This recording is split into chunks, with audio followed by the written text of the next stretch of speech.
कालची खोपोलीतली घडलेली घटना अत्यंत निंदनीय आहे. कठोर शब्दांमध्ये आम्ही त्याचा निषेध करतो.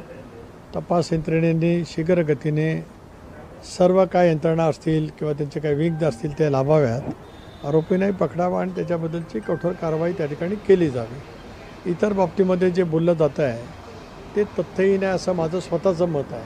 पण ज्यावेळेला एखाद्या बाबतीमध्ये तपास चालू असतो त्यावेळेला त्या संदर्भातलं मतप्रदर्शन करणं उचित नसतं.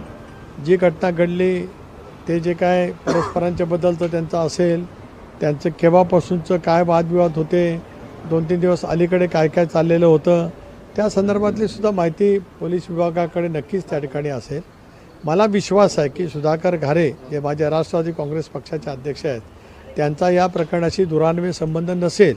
पण शेवटी तपास चालू असल्यामुळे तपासला इन्फ्लुअन्स होईल असं कुठलंही वाक्य मी त्या ठिकाणी बोलणार नाही. परंतु सुधाकर घारेंवरती आता गुन्हा दाखल झालेला आहे या सगळ्या प्रकरणामध्ये आणि स्वतः थोरवे म्हणतात आहेत की मी या सगळ्या प्रकरणात आंदोलनाला बसणार आहे जोपर्यंत न्याय मिळणार नाही. त्यांना जे काय असेल ते करू द्या ना.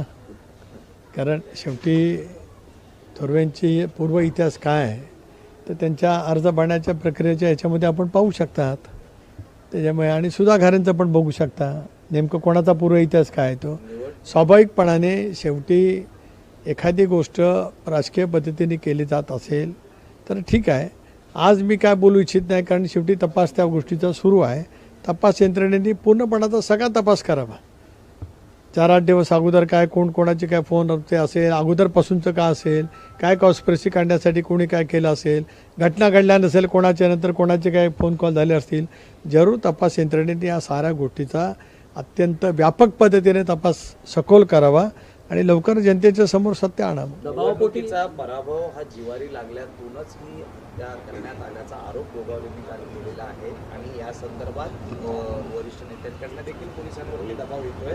या संदर्भात देखील वक्तव्य केलेलं आहे. एक असं आहे की भरत गोगावले मंत्री आहेत, त्यांचाही पूर्व इतिहास लोकांना माहिती आहे. कारण त्यांनीच मालवणच्या सभेमध्ये नेता व्हायला काय करावं लागतं ते त्यांनी सांगितलेलं आहे. मला या विषयावरती अधिक भाष्य एवढ्यासाठीच करायचं नाही कारण आता तपास सुरू आहे. जी घटना घडली ती अत्यंत निंदनीय आहे. त्या घटनेचा मी तीव्र शब्दामध्ये राष्ट्रवादीचा प्रदेशाध्यक्ष म्हणून धिक्कार करतो, निषेध व्यक्त करतो. त्याचबरोबर ती तपास यंत्रणांना विनंती करतो, माननीय मुख्यमंत्री महोदयांनासुद्धा विनंती करतो की तपास यंत्रणामध्ये व्यापकता आणावी. आणखीन काय यासाठी स्थापन करायची असेल ती करावी.